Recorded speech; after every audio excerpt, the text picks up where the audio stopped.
¿Qué tal, chicos? ¿Cómo están? Mi nombre es Carla Quicaña, soy la profesora que va a llevar a cargo el curso de Geografía. Soy egresada de la Universidad de San Marcos, especialidad de Geografía. ¿Sí? Hoy vamos a ver el primer tema, que es Teoría de la Geografía, que es muy importante porque nos ayuda a entender un poquito más sobre qué trata en realidad esta ciencia, que muchas veces no lo tenemos muy claro, ¿cierto? Algunos recién se enteran que la carrera de Geografía existe en una universidad o no saben muy bien en qué luego se desempeñan los geógrafos que son tan importantes y necesarios en el desarrollo del territorio. Sí, entonces la clase de hoy nos ayuda un poquito más a entender este aspecto de lo que es las distintas ciencias. Ahora, vamos a empezar con una parte básica que es un poco de historia, que todavía por ahí es necesario y lo piden en exámenes de admisión, que básicamente es dónde surge la geografía en Grecia. Ahora, ¿la geografía es una ciencia actual, moderna? No, es una ciencia que data de hace más de 2500 años, ¿sí? Que inicia en Grecia. Ahora, la etimología, ¿de qué vocablos griegos proviene la palabra geografía? Pues geo, tierra, y grafie, que no lo puedes confundir con grafos, porque grafos es escritura. Grafie significa descripción. Entonces, si nosotros vemos el concepto etimológico de la geografía, no es el estudio de la tierra, tratado de la tierra, para eso tienes la geología. ¿Geografía qué es? Descripción de la tierra. Ahora tú te preguntas, ¿se describía todo, se describe todo el universo? En realidad se describía el espacio conocido, lo que nos rodea, ¿sí? Eso era geografía en un inicio, simplemente contar cómo era el lugar donde vivimos. Listo. Ahora, en personajes, si bien es cierto, hay muchos personajes que dan distintos aportes a la geografía, hay dos que no debes olvidar. El primero, padre de la geografía antigua, que es Hecateo de Mileto, ¿sí? Cuyo aporte fue su obra Los viajes. Y el segundo, que a partir de aquí hay un cambio en la geografía, que ya deja de ser solo descriptiva y empieza ya a ser más explicativa, decirte el porqué de las cosas, es con el aporte de Alexander von Humboldt y su obra Cosmos. ¿Sí? Entonces, hasta ahí, esta es la parte introductoria, era lo que era la geografía antiguamente, que era describir lo que conocíamos. Pero eso ha ido cambiando con el avance de la ciencia y el paso de los años. Concepto actual de geografía. ¿Cuál es la definición aceptada en la actualidad para esta ciencia? Va a ser aquella que se encarga del estudio de la interrelación hombre-medio. ¿A qué me refiero? ¿A qué es lo que voy con esto? Que la geografía en realidad no es una ciencia que solo va a estudiar el medio donde vivimos, pero tampoco va a estudiar solo al hombre. En realidad va a estudiar la interacción que tiene el hombre en el medio donde nos desarrollamos. Por eso se habla de una interrelación. Tú sabes que a toda acción viene una reacción, pues eso es lo que ocurre entre el hombre y el medio. Por ejemplo, una acción humana ha sido el incremento de los gases de efecto invernadero. Esto ha ocasionado una reacción en el planeta. Nuestra temperatura se está elevando, el clima está presentando un cambio que no es normal. Entonces todo tiene una acción y reacción en lo que es el medio, ¿sí? Por lo tanto, la geografía no podemos clasificarla netamente como una ciencia social o natural. En realidad es las dos, tanto una ciencia social, porque estudia al hombre, como una ciencia natural, porque va a estudiar el espacio donde se desarrolla el ser humano. ¿Sí? Entonces, por ahí va quedando claro lo que es el concepto actual. Entonces, cuando vemos, por ejemplo, actualmente la carrera de geografía, en lo que se va a desarrollar, no es solamente aspecto natural, o algunos dicen, ya es para saber las capitales de los países. No, no es solo para eso, es para estudiar cualquier interacción entre el hombre y el medio. Ahora, el objeto de estudio. Por ahí una vez vino en el examen de admisión de la Villarreal, ¿cuál es el objeto de estudio de la geografía? Y varios marcaron tierra. Pero chicos, vamos, si estamos diciendo que la geografía estudia interrelación hombre-medio, ¿podemos decir que el objeto de estudio es toda la Tierra? No. ¿Por qué? Porque el hombre no va a tener interacción en todo el planeta. Ejemplo, en el núcleo de la Tierra, ¿el hombre tiene interacción? No. Por lo tanto, ¿es parte del estudio de la geografía? No. Ah, ya, profesora, entonces voy entendiendo. Ejemplo, si vemos Júpiter, ¿es parte del estudio de geografía? No. ¿Por qué? Porque no hay una interrelación continua y normal con el medio. Ah, ya, profesor. Entonces, si hablamos de la cordillera de los Andes, la cordillera de los Andes sí. ¿Por qué? Porque es un lugar donde vamos a tener relación del hombre con el medio. Entonces, a ese lugar donde el hombre se va a desarrollar cotidianamente, donde vas a realizar tus actividades geoeconómicas, se le va a conocer como el espacio geográfico, también llamado geosistema, ¿no? Pero por lo general se maneja el término de espacio geográfico. Entonces, volviendo a lo que ya te expliqué, ¿qué es el espacio geográfico? Toda aquella área donde va a haber ¿qué? Relación hombre-medio. Chicos, pero una relación continua, desarrollo cotidiano, estamos hablando de actividades del día a día, ejemplo, agricultura, ganadería, minería. Por eso estoy siendo un poco más específica y estamos hablando de actividades geoeconómicas. Porque por ahí, ¿no? Tú de repente recuerdas, profesora, tenemos investigaciones en lo que es Marte. Claro que sí, pero hay un desarrollo continuo, el hombre puede visitar Marte y luego volver. O ejemplo, la Luna, ¿cierto? El hombre llegó a la Luna, tomamos unas muestras, regresamos, pero ¿es parte de nuestro espacio geográfico? No, porque para ser parte tiene que haber interacción continua. Entonces, chicos, hay lugares donde el hombre llega a investigarlos, pero no son parte de nuestro ámbito de estudio, ¿sí? Solo aquel lugar donde va a haber interrelación continua. Ahora, este objeto de estudio, el espacio geográfico, si bien es cierto, no es toda la Tierra, hay que ver sus límites, ¿sí? Hay que ver hasta dónde va a llegar, tanto en la parte superior como en la parte inferior. Y eso lo vamos a ver ahora. Bueno, chicos, continuamos con los límites del espacio geográfico. Entonces, vamos a ver, ¿hasta dónde es que llega la actividad continua en el lugar donde vivimos? Entonces, para ello vamos a empezar por la parte de la atmósfera. Tú sabes que la atmósfera se divide en varias capas, troposfera, estratosfera, en fin, hasta la termósfera, exósfera. Pero lo que queremos ver es cuáles de esas capas son parte del espacio geográfico.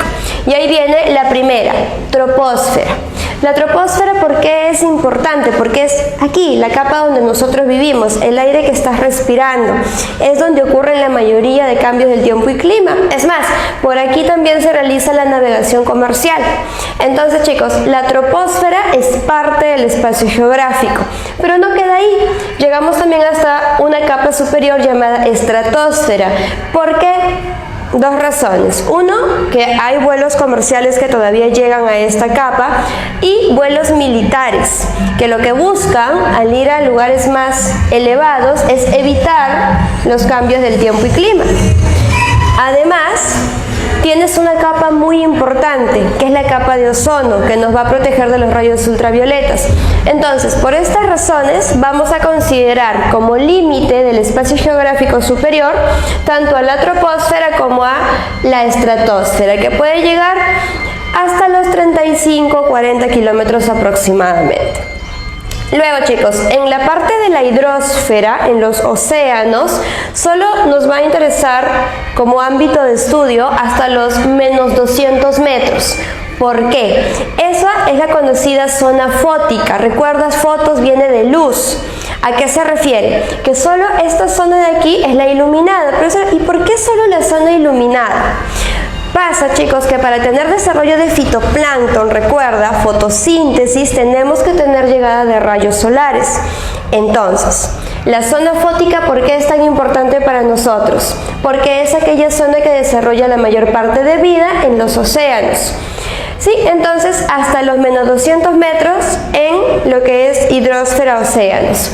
No te olvides que esta parte que continúa, ¿no?, del continente bajo el océano, también lo conocemos como zócalo o plataforma continental, que coincide con los menos 200 metros. Entonces, cuando hablamos de la hidrosfera, ¿hasta dónde llega nuestro espacio geográfico? Zona fótica, ¿no? Que coincide con el zócalo continental hasta los menos 200 metros. Luego, en la parte sólida, hablando ya de la geósfera, chicos, en realidad no pasamos de la corteza. Si tú recuerdas un poquito, todo el planeta va a tener más de 6.300 kilómetros de profundidad, de los cuales, exagerando, el hombre puede llegar a tener actividad hasta 10 a 11 kilómetros. Profesora, pero yo he escuchado que hay actividades que llevan para estudiar el manto, el núcleo. Claro, es investigación. Si no es desarrollo continuo, no es parte de nuestro espacio geográfico. Pero el espacio geográfico, ¿hasta dónde va a llegar? Ejemplo, ¿no? ¿Qué actividades desarrollamos cotidianamente? Ahí está tu casa, mira, ¿no? Tu depa de Miraflores, pegadito al océano, subes. También tienes lo que es desarrollo de agricultura. Luego, centros mineros que los más profundos a nivel mundial pueden llegar de 4 o 5 kilómetros. No más. Y ejemplo también las zonas de extracción de hidrocarburos, ya sea puede ser gas natural, puede ser petróleo, que en el caso de petróleo se han encontrado pozos de 10 a 11 kilómetros de profundidad. Profesor, ¿y por qué no podemos ir más abajo? ¿Que no hay más petróleo, no hay más oro, plata? Sí. ¿Cuál es el problema? ¿Cuál es el limitante aquí? Que a mayor profundidad no debes olvidar que aumenta temperatura y presión. Por eso cuando hablamos de los pozos de petróleo, los más profundos, ya el hombre no llega directamente, ¿sí? Extraemos estos recursos mediante tecnología. Listo, chicos, entonces en la parte inferior ya sabes, ¿no? Minas, extracción de gas natural, petróleo y algo que también no puedes olvidar, la napa freática. ¿A qué se conoce como napa freática? Ríos subterráneos, agua del subsuelo, que también es aprovechada por el hombre, ya sea para actividades industriales o para potabilizar agua y que sea apta para consumo humano. ¿Sí? Entonces la napa freática también es un recurso que vamos a utilizar y que lo vamos a encontrar de manera más superficial, eso sí. Entonces, ahí chicos, resumimos lo que son límites del espacio geográfico. Vas a tener en la parte alta troposfera, estratosfera, en la hidrosfera la zona fótica menos 200 metros y en la geósfera, en lo que es corteza, más no, puede ser desde zonas de extracción de minerales o combustibles fósiles como petróleo y gas natural. Listo. Para límites, con eso está bien, pero ahora lo que falta ver es los elementos del espacio geográfico. ¿Cuáles son los elementos? ¿Cómo se clasifican? Acá ya no tenemos físicos, químicos, orgánicos, inorgánicos, no. Se trabaja con elementos naturales y culturales. La diferencia, chicos, es sencilla. Naturales son aquellos formados, valga la redundancia, naturalmente, sin intervención humana.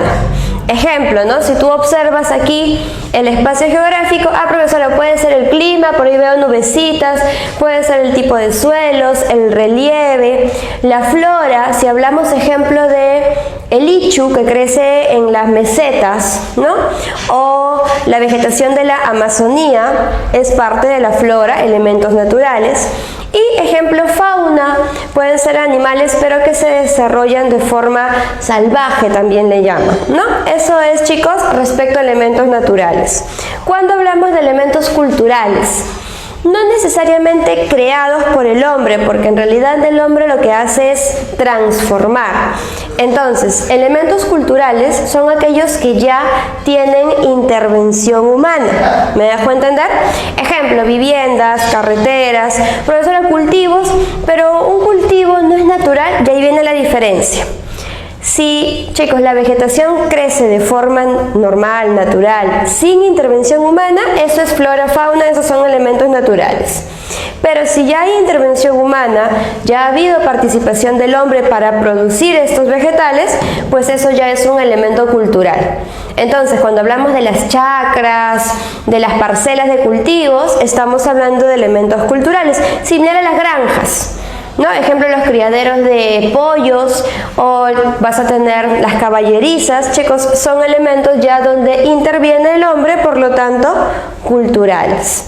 Ahora, eso sí, todo espacio geográfico tiene de los dos elementos, tanto naturales como culturales. No puede haber un espacio geográfico solo con uno de ellos. Explico, dice, profesora, pero en mi casa yo no veo nada natural. Puede que no lo veas, pero lo estás respirando. Ejemplo, el aire, la humedad, que aquí son elementos naturales. La radiación solar que ingresa, ¿sí? Y cuando hablamos del, profesora, pero yo sé que hay lugares en la selva que todo es natural. Ya, chicos, pero ¿qué habíamos quedado previamente? Que si hablamos de un espacio geográfico, tiene que haber intervención humana. Entonces, todo espacio geográfico, por más alejado que nos pueda parecer, tiene intervención humana. Ejemplo, las comunidades nativas en la selva, los Ashaninka, los Yanesha, por más que puedan vivir en lugares muy alejados, igual tienen viviendas, tienen inmobiliario, ¿sí? Entonces, chicos, por ahí vas entendiendo que todo espacio geográfico va a tener tanto elementos naturales como culturales. Ahora, si bien es cierto tienes elementos naturales y culturales, estos son los elementos que van a estar sometidos a ciertos cambios. Ejemplo, cuando hablamos de nuestro espacio geográfico, no es un espacio geográfico constante, que permanezca inactivo, todo lo contrario, el espacio geográfico está en constante cambio. Ahora, hay modificadores que debemos aprender a diferenciarlos. Ejemplo, cuando hablamos de un hecho geográfico, un fenómeno o un agente geográfico. Entonces, para eso vamos a diferenciar. Primero, empezamos por el hecho geográfico. Chicos, cuando hablamos de hechos geográficos es aquello que se refiere a tiempo pasado, es decir, ya ocurrió, ya modificó anteriormente el espacio geográfico, ¿no? Ejemplo, si nos referimos a una obra humana, puede ser la Ciudadela de Caral, puede ser Machu Picchu, algo que modificó en tiempo pasado. Ok, profesora, por ahí escuché, ¿no? Y también he visto que se habla de hecho geográfico como todo aquello hecho por el hombre, pero es cierto, no necesariamente. ¿Está bien? A lo que voy, chicos. Ejemplo, puede haber un terremoto que ya ocurrió, ya pasó y ha modificado el espacio geográfico, ¿no? Ejemplo, el terremoto de Pisco del 2007. Fue un hecho que ya ocurrió, modificó en su momento el espacio geográfico, por lo tanto yo no puedo seguir hablando de un fenómeno, sino de algo que ya ocurrió. Estamos hablando de un hecho geográfico. Entonces, hay ejemplo, ¿no? Caral. Para que no te olvides con qué debes relacionar hecho geográfico, tiempo pasado. Ahora, cuando hablamos de los modificadores que van a cambiar nuestro espacio, pero más adelante, a tiempo futuro, ahí sí vamos a mencionar a los fenómenos.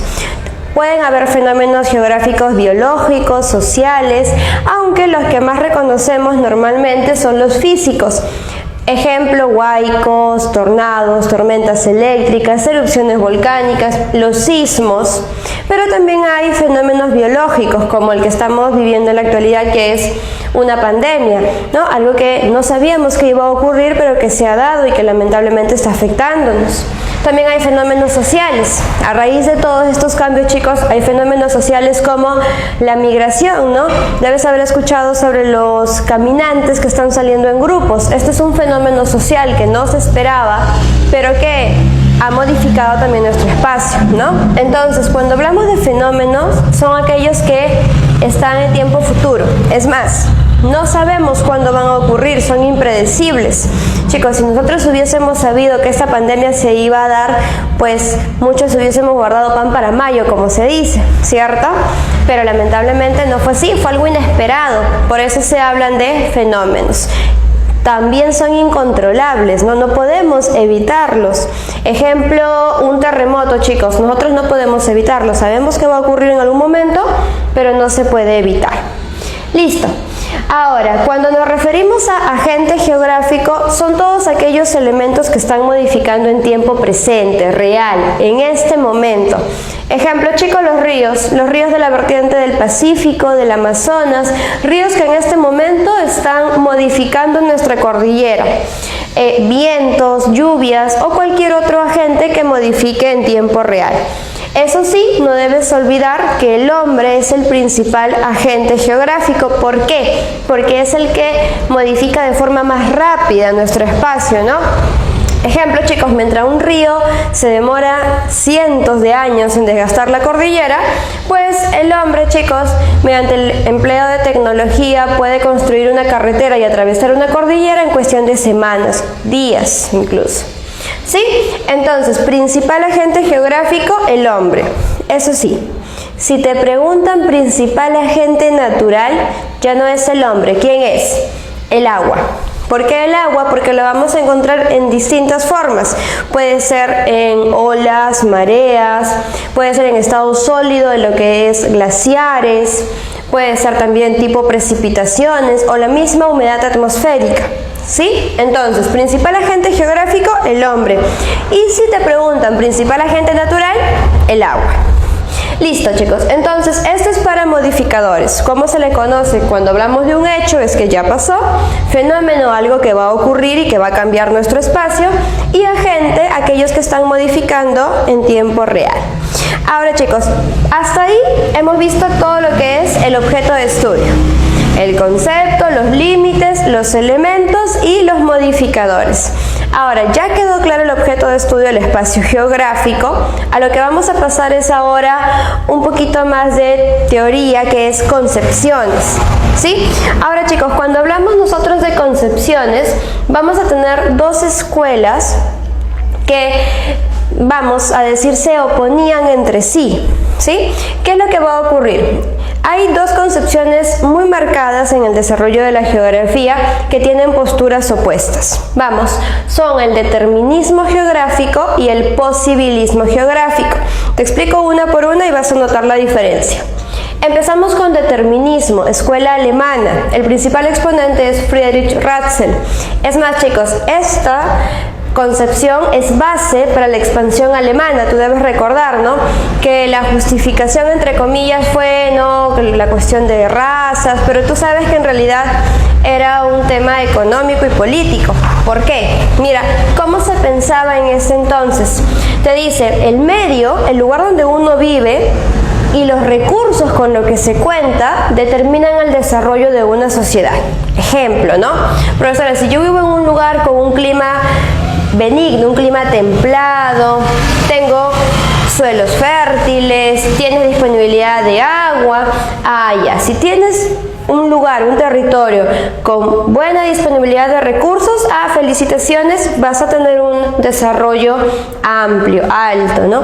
Al revés, si vives en un lugar con clima extremo, por ejemplo, la punta del cerro, ya, tu desarrollo está limitado. ¿Por quién? Por el ambiente. Entonces, ¿qué es lo que se creía para la expansión alemana, no? Ya, si tengo más territorio, tengo más recursos. Y si tengo más recursos, mayor desarrollo. Pero, si bien es cierto, chicos, si esa postura fuese cierta, Perú, siendo un país con tanta abundancia de recursos naturales, ¿por qué no es un país desarrollado? Y ahí viene la otra postura, ¿sí?, que es el posibilismo geográfico, escuela francesa, Paul Vidal de la Blache. Y le dices, espera, Ratzel, ¿cómo que depende del lugar donde vivo? No necesariamente, le dice, y ahí viene la postura del posibilismo. El hombre, con sus conocimientos, con su técnica, puede vencer las adversidades del medio. No importa si eres un país pequeñito, que no tiene muchos recursos, si tienes conocimientos, aplicas esos conocimientos, pues vas a poder desarrollarte. Chicos, ejemplo, Japón. Es un país, es una isla, es mucho más pequeña que Perú.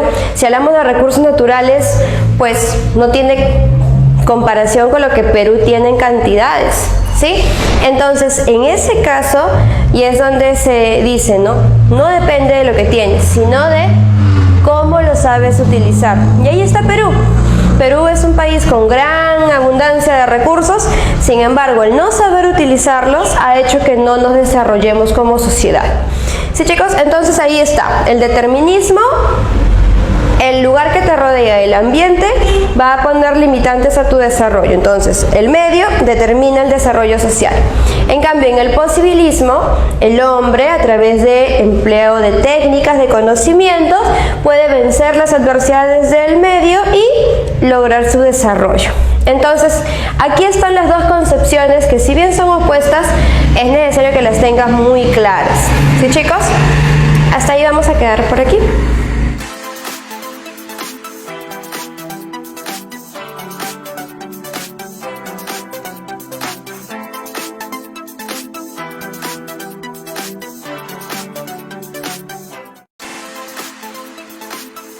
Continuando, chicos, ya hemos visto lo que es concepto, objeto de estudio y las principales concepciones geográficas. Ahora lo que vamos a ver también es algo muy importante, que es cómo la geografía lleva a cabo sus estudios, ¿sí? Si bien es cierto, hay un método científico que todos conocemos, en el caso de la geografía, lo que se aplica también son los principios geográficos. Ahora, ¿para qué nos sirven estos principios geográficos? Cada uno tiene un objetivo, ¿sí? Y es lo que vamos a ver. Vamos a empezar por localización o extensión, también conocido como el principio que nos va a permitir ubicar, localizar, ¿sí? El principal, bueno, el autor es Friedrich Ratzel. Y acá, chicos, de lo que trata el principio es, su nombre lo dice, localizar. Y es que cuando hay un fenómeno, que es lo primero que pregunta la población, ¿no? Ejemplo, te dicen, ocurrió un terremoto, y lo primero que preguntas es, ¿dónde? ¿Cuál fue el epicentro? ¿Dónde fue? Y ahí entra el primer principio. Por eso, con el principio de localización-extensión, se empieza todo estudio geográfico, porque lo primero que vamos a hacer es ubicar, localizar, dónde se encuentra el fenómeno estudiado, ¿sí? Entonces, no solamente es localizar, decirte en qué país, es emplear las coordenadas geográficas, decirte en qué latitud, en qué longitud. Es más, aparte de una ubicación espacial, te va a decir dónde, tiene que hacer una ubicación temporal, día, hora del suceso, ¿sí? Entonces, para eso se emplea el primer principio, localización-extensión. El resto sí los puedes ir desarrollando en distinto orden, no hay problema. Depende ya de la persona que vaya a realizar el estudio. Luego, chicos, a mí me interesa bastante que quede bien claro lo que es el principio de causalidad o explicación. ¿Por qué? Porque por este principio es que la geografía va a adquirir el carácter de ciencia. Deja de ser descriptiva, ¿no? ¿Te acuerdas? Etimología, descripción de la tierra, que solamente nos cuenta cómo es, para pasar a explicarnos el por qué. Y no solamente el por qué, no solo las causas, sino también las consecuencias de un fenómeno estudiado. El exponente acá, chicos, es Alexander von Humboldt, y lo que hace es, explica. Ejemplo, sabemos que el Perú está en una zona altamente sísmica, ¿no? El cinturón de fuego del Océano Pacífico. Ahora, la pregunta es, ¿por qué? Profesora, y ahí recuerdas, ¿no? Lo que pasa es que el Perú se encuentra en una zona de choque de placas. La placa de Nazca con la placa sudamericana están chocando. Esa es la causa de los sismos. Y también podemos estudiar consecuencias. Las consecuencias son, ejemplo, ¿no? Pérdidas de infraestructura, daños en las carreteras, pérdidas de vidas humanas. Entonces, chicos, eso es lo que se hace en el principio de causalidad. No es casualidad, cuidado. Causalidad o explicación. Se trata de ver el porqué de los fenómenos y además dar las consecuencias o efectos que tienen. Luego, actividad o dinámica. Actividad dinámica, ¿a qué se va a referir? Cambios. Y es que sabemos que todo en el espacio geográfico está en constante cambio. Entonces, cuando hablamos de actividad dinámica expuesta por Jan Brugnès, chicos, hablamos, ejemplo, ¿no? La cordillera de los Andes. Por más que, profesora, pero la cordillera ¿está en actividad? Claro que sí. Hay una actividad interna, ejemplo, erupciones volcánicas, ¿no? Y aparte hay una actividad externa, el desgaste de la cordillera desde afuera, pero sí están habiendo cambios. Entonces, no existe algo que sea eterno, que dure para toda la vida. No, eso no existe, ¿sí? ¿Por qué? Porque todo está en constante cambio o transformación. Y de eso trata el principio de actividad. Pero, un ejemplo, ¿cómo me pueden preguntar? Te dicen, ¿no? Si hablamos de la corriente del Niño, aparece a inicios del verano, en diciembre, y va a quedarse los meses de verano hasta marzo, ¿no? Entonces vamos viendo cómo va entrando en actividad la corriente del Niño. Entonces, chicos, básicamente eso es este principio, te explica cómo van cambiando los fenómenos. Luego, el mismo autor, Jan Bruckner, también enuncia otro principio, que es el principio de relación-conexión, que nos explica que en el espacio geográfico todo está interconectado. Chicos, ejemplo, ahora en este contexto de la pandemia que tenemos, ¿hay alguna actividad que no se haya visto afectada? ¿No, cierto? Todas nuestras actividades, a pesar de que parecía muy lejana la relación que tenían, todas nuestras actividades se han visto afectadas, y es porque todo en el espacio está conectado. Entonces, chicos, de eso te habla el principio de relación-conexión. Ejemplo, ¿no?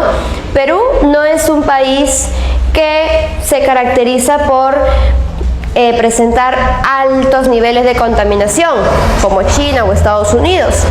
Sin embargo, también estamos pagando las consecuencias del calentamiento global. ¿Esto por qué? Porque todo en el planeta está interconectado. Entonces, eso es lo que nos explica Jan Bruckner. Dos principios.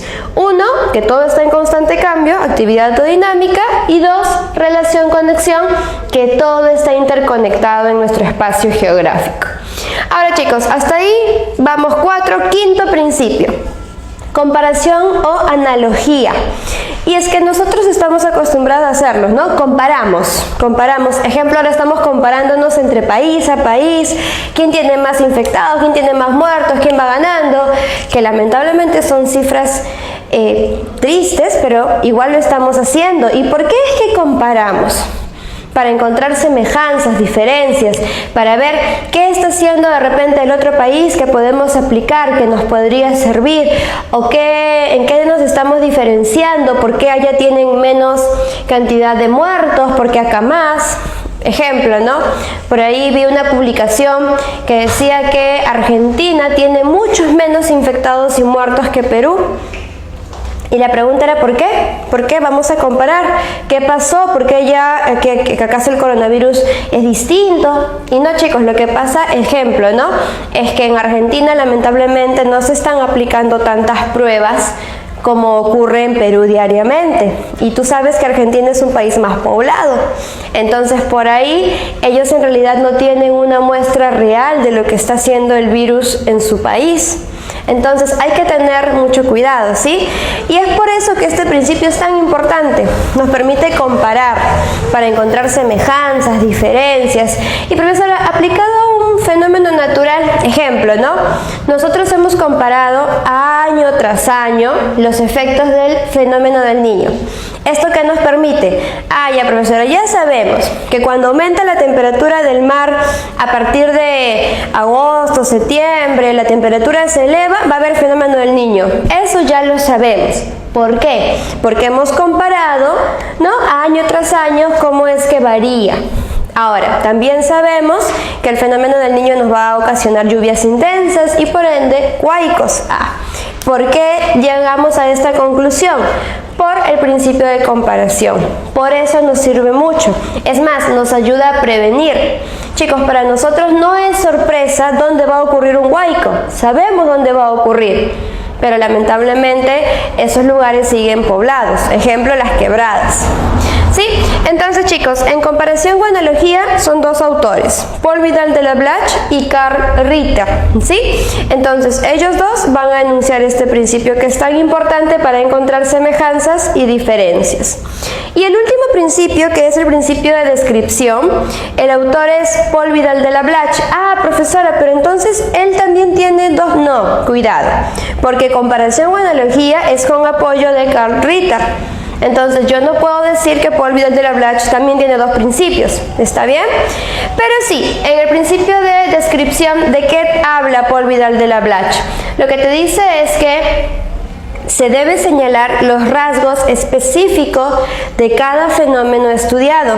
Ejemplo, chicos, lamentablemente esta pandemia no ha afectado igual a todos los países. Entonces, en cada país se va a describir cómo es que ha ido afectando, ¿no? Entonces, por eso es importante. Te da los rasgos específicos de cada fenómeno estudiado. Ejemplo, ¿no? Te dicen a ti, la corriente peruana de Humboldt es una corriente fría que se caracteriza por presentar temperaturas bajas todo el año, influye en el fenómeno de afloramiento, permite el desplazamiento de especies, ¿no? Entonces, todas esas cositas te están describiendo cómo es la corriente peruana de Humboldt. Entonces, para eso se aplica este último principio. Descripción es señalar los rasgos de cada fenómeno. Sí, chicos, ahora pasamos a lo que es división de la geografía. En la división de la geografía es sencillo. Hay que ver dos tipos de división puntuales. Acá tienes la primera, que es por su extensión, que es sencilla, se refiere a extensión del estudio. ¿Qué tanto vas a abarcar del planeta? Ejemplo, si, chicos, vemos la geografía general o sistemática, se encarga de estudios globales. Ejemplo, ¿no? El calentamiento global, la clasificación de los climas a nivel mundial. Esa es la geografía general o sistemática. En cambio, la geografía regional se va a encargar ya de estudios más específicos. Ejemplo, ¿no? Ya no quiero conocer el clima de todo el mundo o los climas del mundo. Quiero conocer solo el clima de la costa del Perú. Ese es un estudio ya zonal específico, por lo tanto, para la geografía regional. Tienen otros nombres, la geografía general también llamada sistemática y la geografía regional también llamada corología. Entonces, ahí no hay mayor dificultad que simplemente saber un estudio global a la sistemática, y si es un estudio específico regional zonal, la corología o geografía regional. Listo. Y por su contenido, valga la redundancia, es por lo que va a estudiar cada parte de la geografía. Ejemplo, chicos, la geografía astronómica, y ahí viene, ¿no, profesora? Pero total, ¿no que el universo no era parte? Espera. La geografía astronómica estudia la relación de otros astros con nuestro planeta. Ejemplo, ¿no? La luna, chicos, tiene consecuencias que van a afectar a nuestro planeta. Entonces, esa relación es la que se va a estudiar en la geografía astronómica. Ejemplo, ¿no? Las mareas o los eclipses que también podemos observar. Para esto es geografía astronómica. Ahora, la geografía matemática se encarga de la parte de los cálculos de nuestro planeta. Ejemplo, tenés la geodesia, que vamos a ver más adelante, que es la división imaginaria, cuánto mide una circunferencia ecuatorial. Para eso es la geografía matemática. Cartografía también, que utiliza una base de coordenadas para representar nuestro planeta. Ahora, cuando hablamos de geografía física, no vayas a pensar, profesora, MRU, no. La geografía física es la que se encarga del planeta como un cuerpo, como una parte física. A lo que voy, chicos, ve la parte sólida, líquida, gaseosa, lo que tú conoces como atmósfera, hidrosfera, geósfera. Esa es la parte física del estudio de la geografía. Ejemplo, ¿no? Acá está el estudio de montañas, la orografía, está el estudio de océanos, oceanografía, en fin, todo lo que tenga que ver con la geósfera, atmósfera e hidrosfera. Y por último, la geografía biológica, que se divide en tres normalmente. La fitogeografía, acuérdate, fito es plantas, que es la localización de la vegetación en el planeta. Esto no es fito, tú debes recordar que la geografía en realidad no va a estudiar el desarrollo de las plantas, ¿no? Para eso puedes tener la biología, la botánica, en fin. Fitogeografía, chicos, es en realidad la distribución, ¿no? Por ejemplo, si hablamos de bosques de coníferas, ¿dónde los vamos a encontrar? O si hablamos de aguajales, profesor, en la selva. Y así. La zoogeografía, similar. Distribución de animales en el planeta. Y la antropogeografía, que es básicamente lo que se conoce también como geografía humana, que está dentro de la parte biológica, ¿sí? Y ya dentro aquí de la geografía humana ya vas a encontrar la geografía económica, la demografía, la etnografía, que estudia sobre lo que es razas o comunidades. ¿Sí, chicos? Entonces, esta división es por su contenido. Acá no hay mayor dificultad. Con esto, chicos, voy a terminar lo que es el tema de teoría de la geografía, que es ya resumir todo lo que hemos visto, ¿no? Y se habla de, ok, profesora, ya sé el concepto, sé que es interrelación hombre-medio, sé que el objeto de estudio es el espacio geográfico y sé que va a ir cambiando. Además, hay concepciones geográficas de cómo nos desarrollamos. Se utilizan los principios geográficos para estudiar los distintos fenómenos y hay una división de la geografía que me permite realizar distintos estudios. Ok, con eso queda claro que es necesario conocer el espacio geográfico donde vivimos, pero ¿solo para eso sirve la geografía? ¿Solo para conocer el lugar? No. Y es que, chicos, la importancia en qué radica. Conocer el lugar donde vivimos, sí, pero con la finalidad de administrarlo de la mejor manera. Y esa es la importancia de la geografía. La organización del territorio. ¿Qué cosa quiere decir, chicos? ¿Para qué nosotros hemos invertido tanto tiempo estudiando cómo son los tipos de relieve, qué vegetación voy a encontrar, qué recursos puedo encontrar? Pues para organizar de la mejor forma el territorio. Ahora, cuando hablamos de organizar es, ejemplo, ¿no? Si tenemos un valle fértil, no vas a construir una ciudad encima porque perderías suelos. O si tienes una zona, una llanura, una zona plana, pero está junto a un río, no puedes construir un hospital, ¿cierto? Entonces, para eso es que sirve tanto la geografía, para organizar de forma correcta el territorio.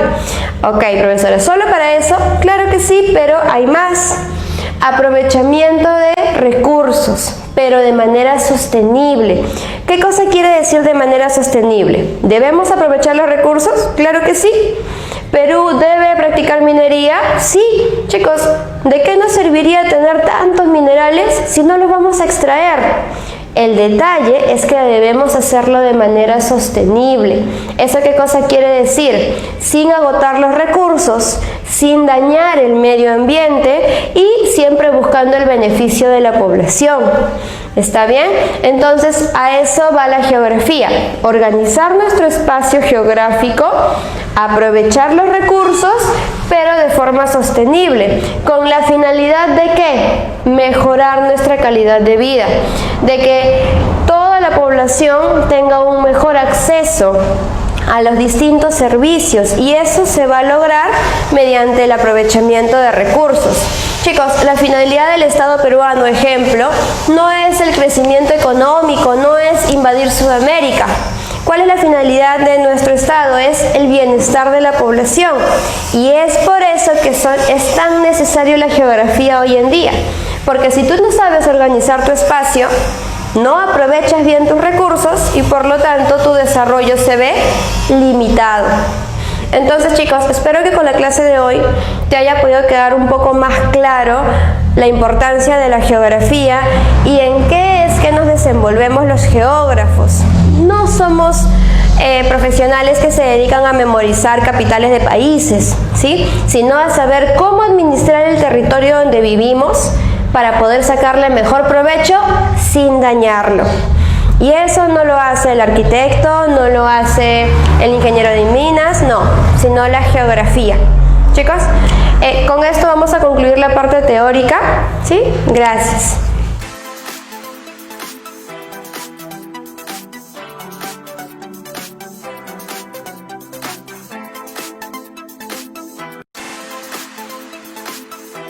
Ahora vamos a empezar con la parte práctica, que es resolver algunas preguntas para afianzar lo que ya hemos visto en clase, ¿sí? Entonces, el tema de hoy fue teoría de la geografía, así que vamos a empezar por ahí. Pregunta número 1. De las siguientes afirmaciones, indique las correctas. Tú ya lo has intentado, así que ahora voy a ayudarte a resolver. 1 dice, ¿el objeto de estudio de la geografía es el ecosistema? No, falso, ¿cierto? Porque el ecosistema es el objeto de estudio de la ecología. El objeto de estudio de la geografía es el espacio geográfico. Entonces, 1, falso. 2, Humboldt enunció 2 principios geográficos. Falso también, porque el que enunció 2 principios geográficos fue Jan Brugnès. Listo, entonces la 2, falso también. 3, vamos, dice, las napas freáticas son límites inferiores del objeto de estudio de la geografía. Recuerda, napa freática era agua subterránea y sí, corresponde al límite inferior de nuestro espacio geográfico. Entonces, chicos, viendo las alternativas, te piden las correctas. ¿Cuál sería? Solo 3. Casa, muy bien. Listo, entonces ya tienes una pregunta buena. Vamos por la 2. Dice, de las siguientes afirmaciones te piden las correctas. A ver, número 1, la geografía es una ciencia que se encarga del estudio de dimensiones, de relación entre la naturaleza, la cultura y la sociedad. Pues claro que sí, ¿cierto? Nosotros vamos a estudiar lo que es la geografía mediante el punto de vista de interrelación hombre-medio. Entonces, 1, verdadera. 2, el objeto de estudio de la geografía es la biosfera. Chicos, cuando hablamos de la biosfera nos referimos a todo lo que tiene vida en el planeta. Y no, geografía no estudia todo lo que tiene vida, sino aquella parte que interrelaciona con el hombre. Entonces las 2, incorrecto. 3, la termopausa es considerada un límite superior. Recuerda, el espacio geográfico solo llega hasta la troposfera, tropopausa, y estratosfera, estratopausa. Entonces, chicos, ten cuidado ahí. ¿La termopausa es un límite superior del campo de estudio? No. Entonces, mirando tus alternativas, te piden la correcta. ¿Cuál sería? Muy bien, avión, solo 1. Listo. Vamos por la número 3. Te pide, ¿qué afirmación no es parte del estudio de la geografía? A ver. Vamos a ver una por una y yo sé que tú has marcado correctamente. Dice, la introducción del espárrago, páprica y arándanos como cultivos en la costa peruana, ¿es parte o no es parte del estudio de la geografía? Sí, claro que sí, porque es medio y interrelación con el hombre. Correcto. B, la contaminación de las aguas del mar en playas debido a los desagües también es relación hombre-medio, así que sí es parte del estudio. La vida de los científicos que habitan la estación espacial alfa. Chicos, ¿la geografía ve estudios fuera, allá en el universo? No, ¿cierto? Entonces, ya encontramos nuestra alternativa. Vas a marcarla C. Muy bien. Listo. Pasamos a la número 4. A ver, la geografía es una ciencia social que trata el estudio de interrelación hombre-medio, de tal manera que su importancia radica en, o sea, te están pidiendo por qué es importante la geografía, y recuerdas que te expliqué. Entonces, vamos. ¿Por qué es importante conocer geografía? A ver, A, la ubicación de los fenómenos y procesos. ¿Solamente para saber dónde ocurrió un fenómeno es importante la geografía? No, ¿cierto? Luego, el aprovechamiento de recursos. ¿Solamente para aprovechar recursos? Tampoco. La planificación de zonas urbanas y rurales. Sí, es importante planificar bien las ciudades, pero no es lo único que hace la geografía. La organización del espacio geográfico, claro que sí. Esa es la importancia de la geografía, chicos. Acuérdate, organizar bien el lugar donde vivimos para sacarle el máximo provecho, ¿sí? Entonces marcas ahí tu alternativa D, que sería la respuesta correcta para importancia de geografía. Vamos por la número 5. Te dice, el dominio de la geografía, o sea, el objeto de estudio, es el espacio geográfico, el cual comprende las áreas. A ver, hasta donde ha llegado el hombre a través del avance de la tecnología. Chicos, nosotros por tecnología hemos llegado fuera de nuestro planeta y sin embargo no es parte del espacio geográfico. Entonces A, descartado. B, en donde se encuentra cualquier vestigio de actividad humana. No, ¿cierto? Porque ejemplo, afuera de nuestra atmósfera tenemos desechos de satélites artificiales y es un vestigio de actividad humana, pero sin embargo no es parte de nuestro espacio geográfico. C, dice, áreas de la Tierra que son observadas directamente por el hombre. Chicos, nosotros podemos observar hasta otras estrellas, sin embargo no son parte de nuestro espacio geográfico. Vamos por la D, dice, en las cuales el hombre se desarrolla y realiza sus actividades geoeconómicas. Listo, ya te diste cuenta, muy bien. Esa es la respuesta, chicos. ¿Por qué? El espacio geográfico es el donde el hombre se desarrolla y realizamos nuestras actividades geoeconómicas. Listo, ya va 5 buenas. Una más como para corroborar que todo quedó claro. 6, dice, para comprender la migración interna, ¿no? Migración, movimiento de la población, se deben analizar resultados del censo en el aspecto político, económico y social. ¿Qué principio hemos aplicado? A ver, te están diciendo, para yo saber por qué mi población se mueve, no solo tengo que saber aspectos sociales, también tengo que saber aspectos políticos y económicos. ¿De qué estamos hablando entonces? A, extensión, localización, no hemos dicho dónde va a ser la migración, así que no estamos localizando. Comparación, ¿hemos comparado migraciones? No. Causalidad. Chicos, en el texto nos han dicho la causa de la migración, nos han dicho por qué la población se mueve. No. Dedo, relación. A ver, ¿en el texto están relacionando algo? Sí, claro, ya te diste cuenta.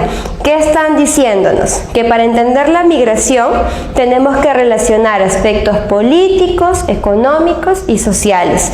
Y viendo toda esa relación podemos llegar a conclusiones, ¿no? Ejemplo, la migración en el Perú no solamente ha sido por aspecto económico, también ha sido por aspectos educativos, ¿no?